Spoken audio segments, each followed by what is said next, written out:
Hi, Deborah Callahan here. Today, I'm very excited to have Katie Sutton join me again in talking about her new book. I'm very excited to talk about this with you, Katie. Just to remind everybody, Katie is an intuitive channel, vibrational healer, and way shower. Katie supports her clients in their discovery of on their path to discovering their authentic self. So, thank you, Katie, Thank you. I'm so happy to be here. Thank you for inviting me back. and congratulations on your book. I'm honored to be a part of this book project. It's an amazing project that's been put together, and I'm happy to be a part of it. So the name of the book is The Ancestors Within. Mhm. Recognize and embrace the gifts of your, oh yeah, there it is. Recognize and embrace the gift of your origins. I love this book. I have to say, I love it.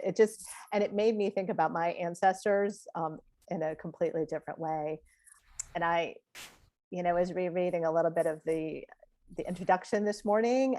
I'll just read a little bit. It just really hit me. It says, your ancestors are alive within you, their memories, gifts, interests, skills, and abilities. They have waited your whole life for this moment, the day you seek to recognize and embrace the gifts they bestowed upon you. So that was profound for me because I guess we always hear about how our ancestors' trauma lives within us, and we Yes. never really give much attention to the gifts when it comes to our healing.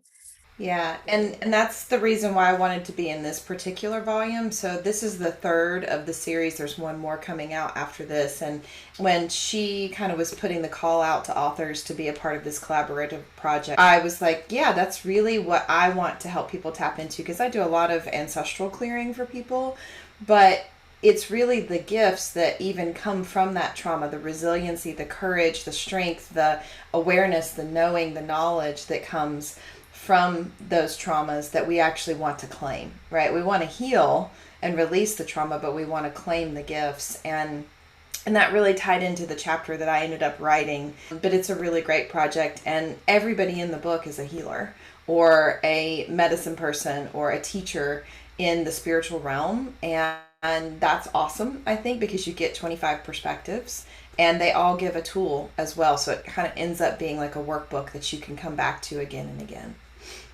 So you in the book you write about how to harness the power and wisdom of your inner child.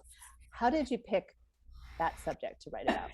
Yeah, it was funny. I thought I was going to be writing about my gifts as a sound healer and as a channel and all of those things and how that kind of came from my ancestral line. But when I sat down to write, I was actually in Sedona when I started writing this chapter. I was sitting on the side of a beautiful rock with a beautiful view at like 5 o'clock in the afternoon. And there was this whole body awareness that said, Katie, you have to talk about the inner child connection. And all of a sudden, like half of the chapter was already written on that rock. I was just feverishly writing it down. And really, I was guided to bring in the inner child piece because when we are working with our healed inner child, we have access to our gifts. I always say that our inner child is our access point to source, it is our access point to our intuition, our knowing, our purpose.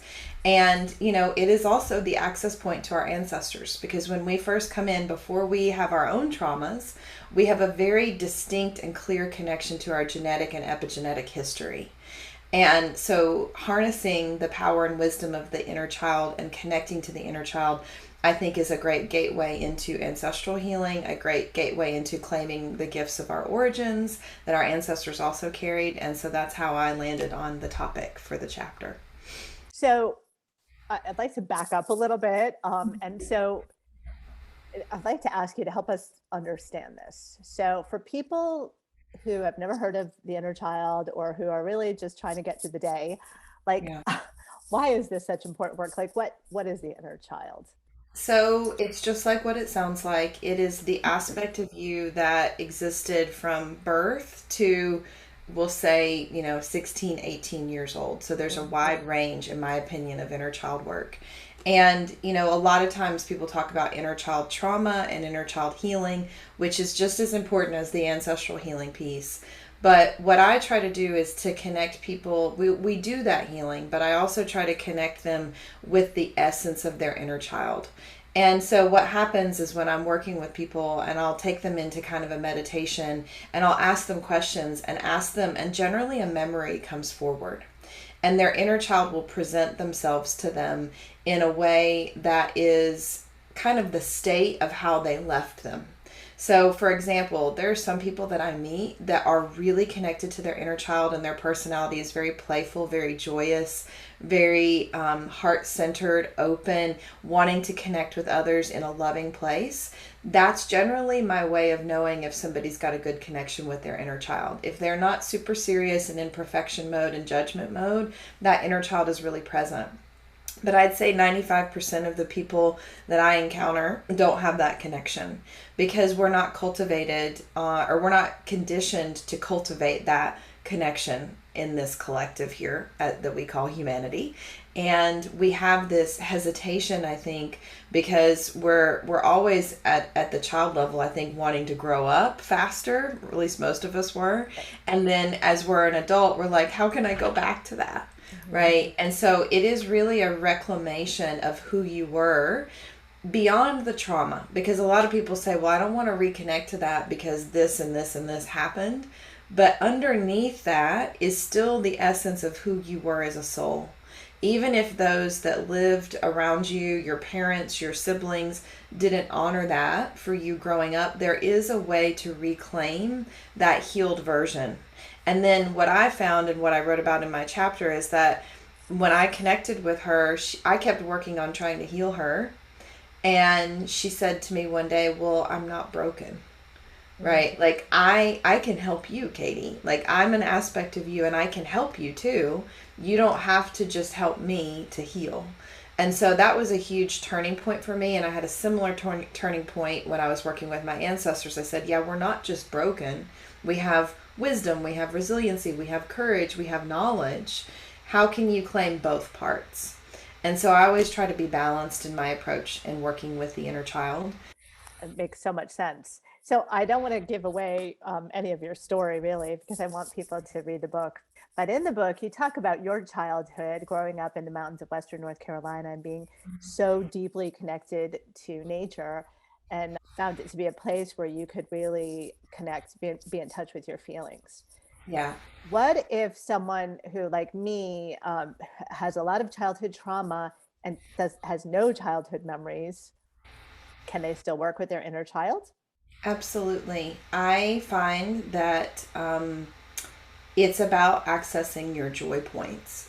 So, generally the things that help us to connect to our inner child are the things that help us be joyful. And I also know that there are some people that say, well, I don't know what creates joy for me either, right? So that can be a blocker too. Mhm. So what I always tell people is it's an exercise in conscious curiosity. So how can you shake some things up in your life and find something that you're curious about or that might excite you and dive into it and take it on as a hobby, or go on an adventure trip or something that kind of takes you out of your day-to-day doldrums, because it's really hard to be connected to your inner child when all you're doing is working, right? And that's, I think, why this is so hard for people sometimes, because they may have the traumatic memories, or they may not have any memories at all, and then they don't make any time to take care of themselves and to connect into their joy, and so that access point just isn't there. And so I always start really simply by having people tune into that playful part of them. And for me, sometimes it's just what outfit I choose to wear. Like for me, there's like an aspect of play in how can I show up in my daily life, in my everyday routine, and that can be an access point to my inner child. And regardless of if you think that you're connected to them, I find that everybody has that voice going on that is their inner child. They just don't realize that that's their inner child speaking. The one that says, hey, maybe we can take Friday off and go to the beach. Or maybe we don't need to sit at our desk on our lunch break and we can actually go for a walk and go sit by a tree. That's likely your inner child talking, right? Your inner child is really close to your source-based higher self, which is the all-knowing presence of you that is really wise and knows exactly what is going to be best for you. And the inner child is the gateway to that. Kids are really smart. they Yes. They're really good at calling out things that are not making sense to them and asking questions. And so just think of any little kid that you've ever been around and how they show up in the world and start to try to reclaim some of that curiosity. And that's a way to get back to the inner child. So is that when you're working with clients, is that where you generally start, or do you start with the patterns that are showing up that are creating blockages, or and Yeah. then work with that? Like, where does it come in the process? Yeah, it generally I would say 80% of the sessions I do, there's an inner child component to the work. But that's not where I start. Where I start is addressing and looking at where somebody might be blocked in their life today. So, for example, if they're saying, I'm really having trouble with my partner, and he's really not hearing me or understanding me, or I don't feel seen, or I don't feel heard.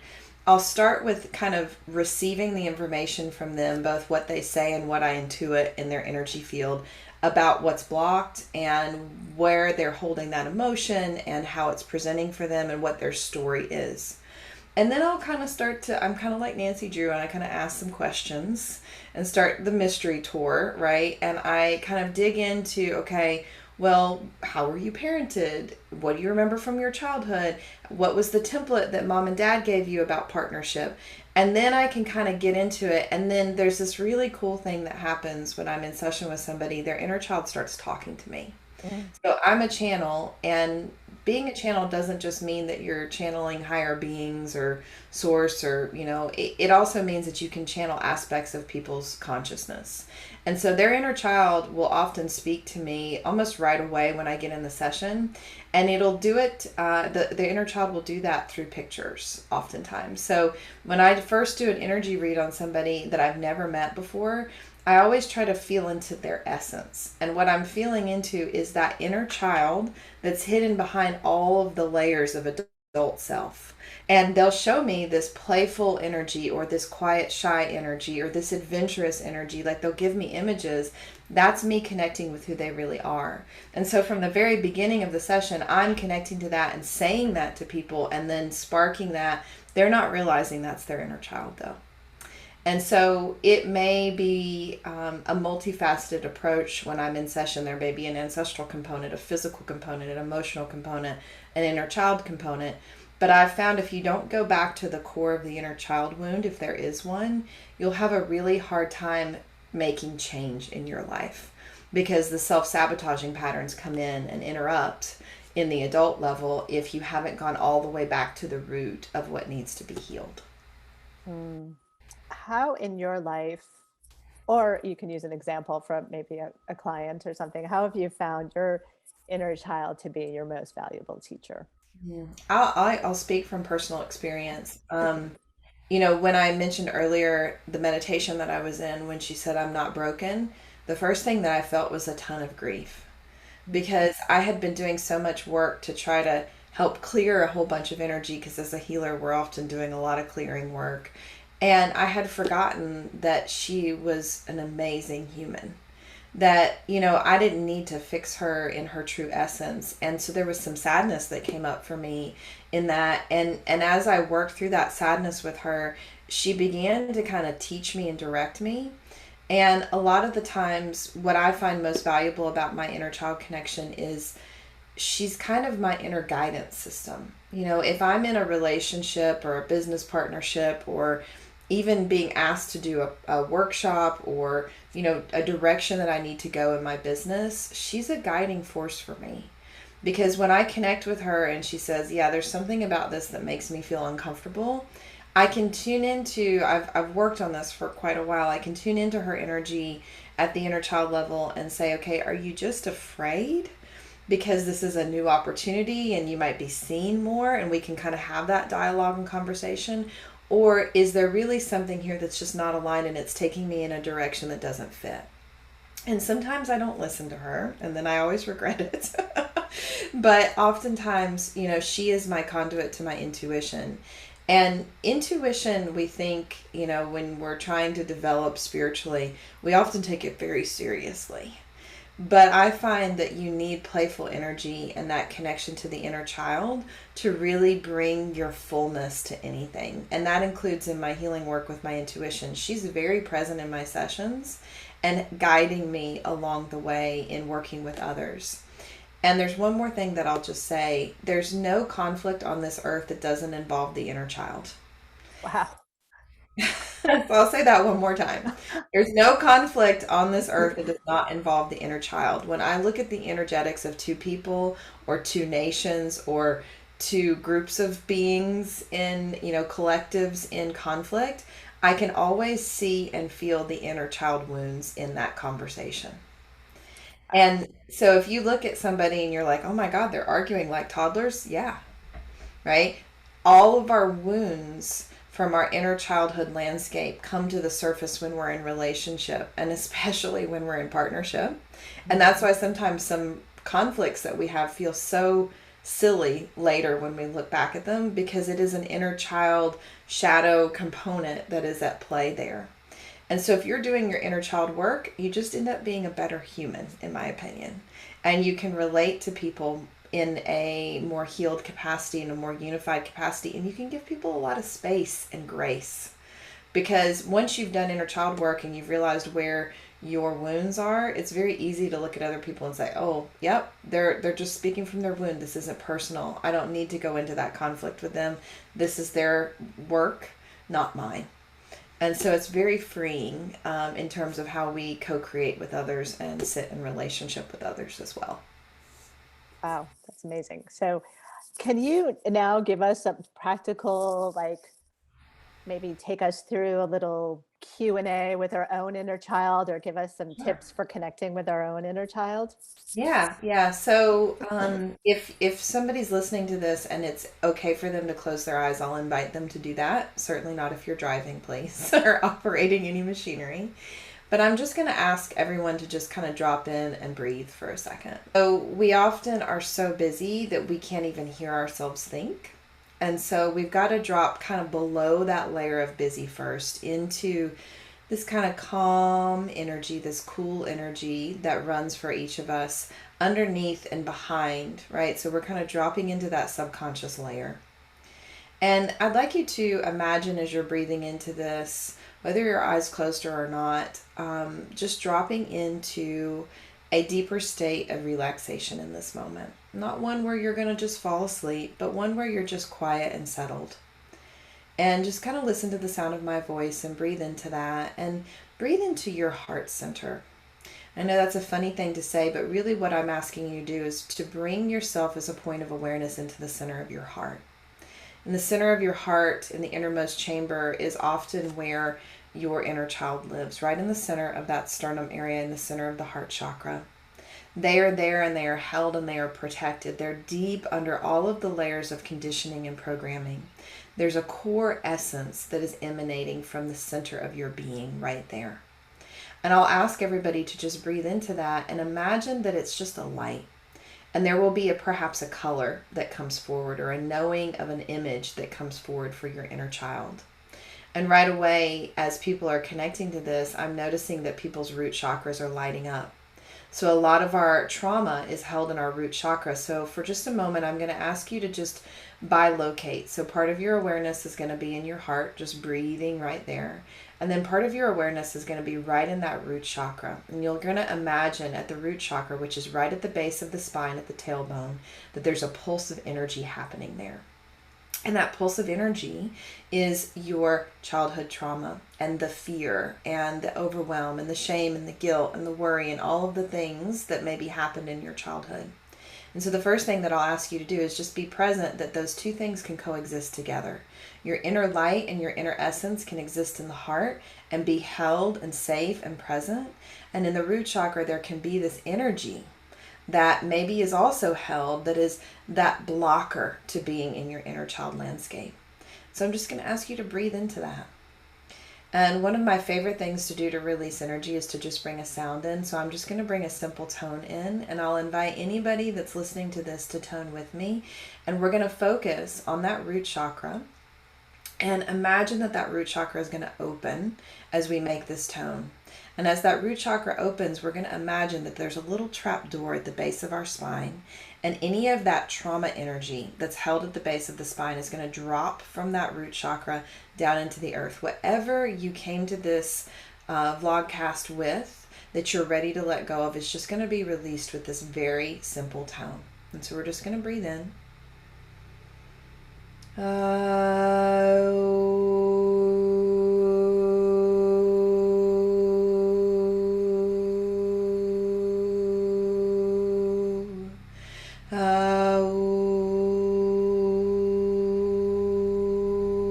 One more time.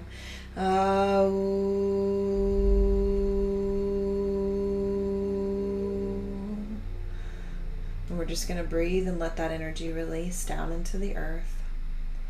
And then what's going to happen is that light in the heart is going to expand a little bit. There's going to maybe be a pulse or a sensation in the heart chakra. And I'm going to invite you to imagine that there's this pool of light there in the heart. And you're going to send some of that light down through the body, down into that tailbone to take up that space that that trauma was just holding. And as that happens, this light is going to anchor in to that root chakra, and there's going to be a activation that happens, almost like a tightening in the body in a good way. This is what's happening as that inner child light is dropping down into the root in a healed way, and there's this confidence and this power and this foundational energy coming in. And so just breathe into that. And imagine that expanding out into the body wherever it's needed, or maybe out into the life around you, meaning sending that light of your inner child in this healed way, maybe out to a relationship that's really got a lot of conflict, or a situation where you're feeling really conflicted or conflicted. And as that light goes out, there's this knowing that the inner child's medicine is just being permeated out into your life and into your body. And just take a couple of deep breaths into that. And then thank the inner child. Be in gratitude, regardless of how that happened for you. Some of you will have had a big experience. Some of you will have had a much softer experience. This is a beginning, right? This is an opening. And when you're ready, you can just open your eyes if they were closed. And so in my book, I give other tools. And if you, go to my chapter at the very end, there's a link, and it actually takes you to a page where you get a whole toolkit for working with the inner child. I've got journal prompts and a recording of the activation that's in the book, which is different from what we just did. And a whole healing circle that I had done on embracing the healed inner child. So you kind of get a little toolkit to begin to work with it. And there's no wrong way to do inner child work. I often bring the voice in because part of my gift is in using sound and really the voice as medicine to heal trauma. And that's a big part of my work that's coming onto the planet now, and a lot of what's coming into everything that I do. But, sound is a great way to release, because using our voice makes something happen, right? It creates action in our field. And so that's one way that I like to do it. But there's honestly millions of ways to do inner child work. You can Google it and find even more than what I've given you today. Wonderful. Thank you so much. So I have one last question for you. In writing this book, what do you think the message would be from your ancestors about this book or your inner child? Yeah, it's really funny because a couple of years ago I had my ancestral eye reading done with Amy, who's the lead author. And she said, Katie, on your father line, there is all of this wisdom that has kind of been kept secret and by the masculine kind of held back. And part of what you're here to do is to break free of that and to use your voice and share that wisdom. And then on your mother line, there's just, I come from a long line of healers. Way back in my ancestral line is the Milwaukee people, which are a native tribe in Mexico. And so a lot of the work that I bring in my ceremonies and working with people is them working through me. But right before I wrote this chapter, there was this visceral experience that happened to me where I could feel the strength of my ancestors coming into my body and kind of propping me up to keep going forward. Because, putting yourself out in writing is in a book is a different thing, right? And there was some confidence stuff coming up and some fear coming up, and they were like, no, we've got you. And I think that we are doing such deep work on this planet right now, regardless of what you're healing in your life or what you're moving through. You are healing generations back and generations forward. And so every time I step into something new or get really brave and bring another part of my work forward, I can hear them cheering in the background. And I'm constantly doing work with them on things that I uncover to heal within the lineage. And the last thing that I'll say is that there's often a really physical component to ancestral work. So most recently, I've been working with my immune system because I have an autoimmune condition tied to my thyroid. And a couple of months ago, or about 8 weeks ago, I found out that there was an ancestral pattern that was rooted in. And as I dove into that, I actually had some real physical stuff come up to be healed, and it's changed the way I'm caring for my body, because there was this realization of, this is an ancestral pattern, but yeah, it's rooted in the physical body now. And so as I'm healing my physical body, I'm also healing that ancestral pattern and breaking that cycle for generations back and generations forward. And I think the greatest gift that we can give anybody on this planet right now is to do this work, because we're breaking down all of the barriers that have kept us locked into these patterns as a collective, as a human collective, that have kept us in conflict and kept us small and unhappy. And so when you're doing your ancestral work or doing your inner child work, you are absolutely helping to shift humanity into a new state of being. And that's purpose-driven work, in my opinion. Mm. So I can feel them working through me when I'm teaching, when I'm guiding clients. They're always there.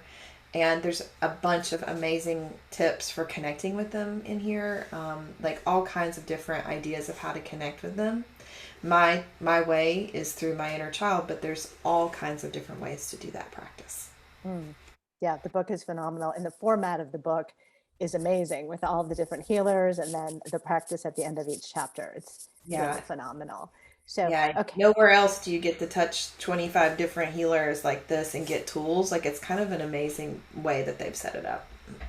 Yeah, I loved it. I absolutely loved it. And so, is there any one last thing that little Katie would like to say? Um, I mean, her main message is that we need to play more. I feel that we get so into the details of the busy and the doing and the perfection and who we are on this planet in our work, me included, that we forget to play. And what I've found, and this is something that she's taught me, is every time I invest in play, I receive. Whether that's energy to be productive and get those things on my list done that have been hanging out in the background, or whether it's ideas or knowledge or wisdom or inspiration or creativity. When we play, we open the door for all of that to anchor. And if you find yourself in a situation where that's not accessible for you right now, then the least that you can do to connect with the inner child is just to know that they're there and to love them, right? All little kids want to be seen, heard, and loved. Those are the three things that they're all looking for. And if we can honor that within ourselves and allow those parts of us that maybe get hidden in the background to be seen, heard, and loved, then we're doing the work. Beautiful.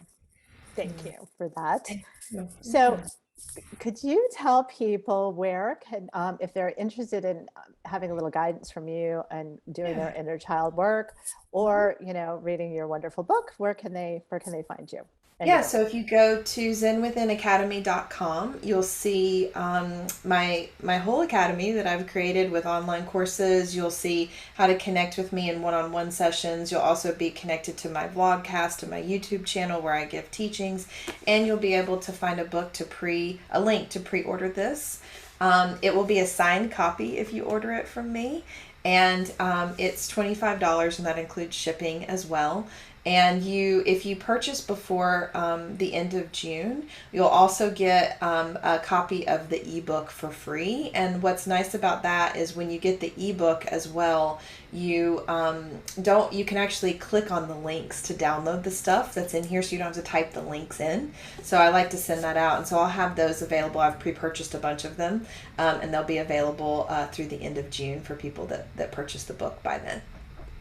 Great. Thank you so much for chatting with me today. I can hardly wait to see what you're up to next, Katie. So, Big things are coming. My inner child is working a lot in the background. So so thank you. Take thank you so care. much. Thank you, everybody.